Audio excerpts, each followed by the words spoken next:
దేవుని పరిశుద్ధ నామానికి మహిమ కలుగును గాక. యేసయ్య పరిశుద్ధుడు, పరిశుద్ధుడు, పరిశుద్ధుడు. మనల్ని కూడా పరిశుద్ధులుగా ఉండమన్నాడు. దానికి కావాల్సిన సామర్థ్యం ఇచ్చాడు, కృపనిచ్చాడు, దయనిచ్చాడు, దేవుని సన్నిధిని ఇచ్చాడు. కొలసి రాసిన పత్రిక 3వ అధ్యాయము 12వ వచనము. కాగా దేవుని చేత ఏర్పరచబడిన వారును పరిశుద్ధులను ప్రియులైన వారికి తగినట్టు మీరు జాలిగల మనసు, దయాళత్వము, వినయము, సాత్వికము, దీర్ఘశాంతము ధరించుకొనుడి. దేవుని చేత ఏర్పరచబడిన మనుషులు దేవుని ప్రేమని తెలుసుకున్నవారు, దేవుణ్ణి తెలుసుకున్నవారు, దేవుడి చేత ఏర్పరచబడిన వారు, విశ్వాసులు, దేవుని ప్రేమించేవారు ఏమి ధరించుకోవాలంట? పరిశుద్ధులు, ప్రియులైన వారికి తగినట్లు మీరు జాలిగల మనస్సు మీకు ఉండాలి. దయా, కనికరము, కృప కలిగి ఉండాలి. సాత్వికము ధరించుకోవాలి, దీర్ఘశాంతము ధరించుకోవాలి, ఒకరినొకరు క్షమించుకోవాలి, ఒకరినొకరు క్షమించే మనస్సు మీలో ఉండాలి.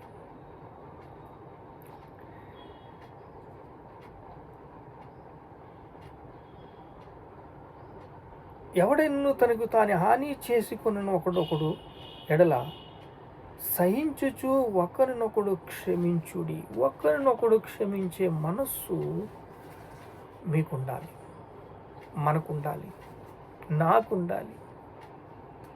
ఇట్టి ప్రేమ మనందరూ కలిగి ఉండాలి. భారతదేశంలో శాంతికరమైన దేశంగా ఉండాలి. పూర్ణ ఉదయంతో, పూర్ణ ఆత్మతో, పూర్ణ శక్తితో దేవుణ్ణి ఆరాధించేవారిలాగా ఉండాలి. నిన్ను వలని పొరుగు వారిని ప్రేమించేవారిలాగా ఉండాలి. భారతదేశం కట్టబడాలి అంటే, దేవుని కృపతో నిండుకోవాలంటే, ఇదిగో దేవుడి చేత మనుషులందరూ ఏర్పరచబడాలి. మంచి మనస్సాక్షి కావాలి, విరిగి నలిగిన హృదయం కావాలి, ఆరోగ్యకరమైన బోధ కావాలి, ఆత్మకు ఆహారము కావాలి, హృదయ శుద్ధి కావాలి, సమృద్ధికరమైన జీవితం కావాలి, స్థిరపడటం కావాలి. దేవుని కరుణాస్తం మనకు తోడుగా ఉండాలి. దేవుని చేత ఏర్పరచబడిన వారి దగ్గర ఉన్న లక్షణాలు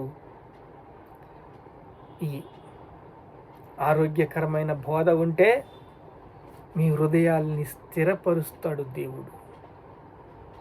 స్థిరత్వము మిమ్మల్ని మెట్టు నుంచి మెట్టుకి నడిపిస్తుంది. రివల్వెల్ కావాలి, పవర్ఫుల్ రివల్వెల్ కావాలి, ఉజ్జీవం కావాలి, దేవుని కరుణాస్తము మీకు కావాలి, దయగలిగిన మాటలు వినాలి. వినుట వల్ల విశ్వాసం వస్తుంది, క్రీస్తు మాట వలన వస్తుంది. ఎప్పుడైతే మీరు ఒకరినొకరు క్షమించుకుంటారో భారతదేశం ఆటోమేటిక్గా అభివృద్ధి చెందుతుంది, దేవుని పిల్లలుగా బలపడుతుంది, పరిగణించబడుతుంది. ఇప్పుడు క్షమించే మనస్సు మనకి ఎలా రావాలి? సిలువ మీద తన్ను తాను తగ్గించుకుని సిలువెక్కి యేసయ్య అంటున్నాడు, మత్తయి సువార్త 23వ అధ్యాయం 34వ వచనంలో, తండ్రి వీరేమి చేయుచున్నారో వీరికి తెలియదు కాబట్టి వీరిని క్షమించు ప్రభువా. క్షమించే మనస్సు, క్షమించే మనస్సు మిమ్మల్ని విడుదల ఇస్తుంది. మీ పాపాలు క్షమించబడు. యేసుక్రీస్తు మరి సిలువలో మమ్మల్ని కడిగాడు కదండి. యేసుక్రీస్తు మిమ్మల్ని సంపూర్ణంగా విడుదల ఇచ్చాడు. మరి రోజు వరకు జరుగుతున్న దిననిత్య కార్యాలో ఇప్పుడు తానం చేస్తలేదా? మీరు శుభ్రంగా తానం చేస్తున్నారు కదా, శుభ్రంగా భోజనం చేస్తున్నారు కదా. అలాగే దినదినము ఎంతో కొంత మలినము మిమ్మల్ని వచ్చి స్టోరేజ్ చేసుకుంటున్నప్పుడు మీలో అపవాది నిందలు మోపుతూ ఉంటాడు, అపవాది అటాక్ చేస్తూ ఉంటాడు, అపవాది మిమ్మల్ని దయ కలిగిన మాటలకి దూరం చేస్తూ ఉంటాడు, రివల్వేల్కి అడ్డుకుంటూ ఉంటాడు, ఉజ్జీవానికి మీకు సంబంధాన్ని కట్ చేస్తూ ఉంటాడు, మీ ఆత్మీయ జీవితాన్ని పాడు చేస్తాడు. అలా మీ ఆత్మీయ జీవితాన్ని పాడు చేసినప్పుడు మీరు క్షమించే హృదయం మీకు ఉన్నప్పుడు, మీరు క్షమించబడినప్పుడు మీరు క్షమించబడతారు. మీ పాపములు క్షమించబడాలి అంటే మీరు ఒకరిని క్షమించాలి. గర్వం ఉంటే అది కటిఫైపోతుంది, ద్వేషం ఉంటే అది కటిఫైపోతుంది, కోపం ఉంటే కోపము దేవుని నీతి నెరవేర్చదు. ఇలా దేవుడి చేత ఏర్పరచబడిన వారికి ఆటంకాలు తీసుకొచ్చి, అడ్డంకులు తీసుకొచ్చి మీలో ఉన్న పాపాలు క్షమించబడకుండా, మీరు ఒకరిని క్షమించకుండా, వాడికి వెన్నతో పెట్టిన విద్య వాడి దగ్గర చాలా ఆయుధాలు ఉన్నాయి, ఆయుధాలతో వాడు అగ్నిబాణాలు వేసి ఏ రకంగా చేంజ్ చేయాలో వాడికి తెలుసు. ఇదే బాటలో వాడు వెళ్తాడు. మీరు క్షమించకుండా చేస్తాడు. చూడండి, ఒక వారం రోజులు తానం చేస్తాం మానేయండి, ఒక వారం రోజులు తినటం మానేయండి. తినటం మానేయమంటారా అండి? మానద్దండి. తెలుసుకోవాలి కదా అపవాది ఎలా మిమ్మల్ని ట్రాక్ చేస్తున్నాడు, ఎలా మిమ్మల్ని చేంజ్ చేస్తున్నాడు. మీ పేస్ నోటర్లో అయినప్పుడు, పేస్ చేంజ్ అయినప్పుడు కరెంట్ పోతుంది. అలాగే మీరు క్షమించబడకుండా చేసినప్పుడు మీ యొక్క ఉద్దేశాలు నెరవేరవు, మీ ప్రార్థనలు చారవు, మీ పాపాలు క్షమించబడవు. మీ పాపాలు క్షమించబడడానికి మా తానం చేయడానికి ఏమిటండి అన్నారంటే, మీ పాపములు క్షమించబడాలంటే మీరు క్షమించాలి. మీరు క్షమించబడినప్పుడు మీ పాపాలు క్షమించబడతాయి. అందుకే ఏదైనా ఒకటి ఈ శరీరానికి లోడ్ చేసినప్పుడు, ఇది ఆగిపోయింది, దీనివల్ల కరెంటు బిల్ కడతాం ఆగిపోయింది, దీనివల్ల ఎంత ఆగిపోతుందా? మరి ఆత్మీక ఆహారము, ఆరోగ్యకరమైన బోధ, మనస్సాక్షి శుద్ధీకరించబడకపోతే, ఇవన్నీ జామ్ అయిపోయినప్పుడు మీ సహోదరుల చేత నింద మోపపరుచున్న అపవాది పడదోయబడి ఉన్నాడు. ఈ మీ సహోదరుల మీద నింద మోపేవాడు పడదోయబడి ఉన్నాడు. వాడు మిమ్మల్ని ట్రాక్ చేస్తున్నాడు, మీ ప్రార్థనలు పైకి వెళ్లకుండా చేస్తున్నాడు, మిమ్మల్ని ఎక్కడికక్కడ జామ్ చేసేస్తున్నాడు, రివల్వెల్ రాకుండా చేసేస్తున్నాడు, భారతదేశం స్వాతంత్రం లేకుండా చేసేస్తున్నాడు, భారతదేశానికి రావాల్సిన వనరులు రాకుండా ఆఫ్ చేసేస్తున్నాడు. అవునండి, మీలో ఎవడైనా అభ్యంతరము పరిచిన వాడిని తిరిగిటి రాయి కట్టి సముద్రంలో పాడవేయండి. మీలో చెయ్యి పని చేయకపోతే ఈ చెయ్యిని నరికేసుకోండి, పరలోక రాజ్యానికి వెళ్ళండి. మీ కన్ను పని చేయకపోతే పన్ను ఊరు తీసేసుకోండి, పరలోక రాజ్యానికి వెళ్ళండి. దేశం గురించి మాట్లాడుతున్నాను కాబట్టి దేశము యొక్క క్షేమ స్థితిని మీకు తీసుకొచ్చేలాగా మాట్లాడుతున్నాను. దేశం యొక్క క్షేమ స్థితిని తీసుకురావాలి అంటే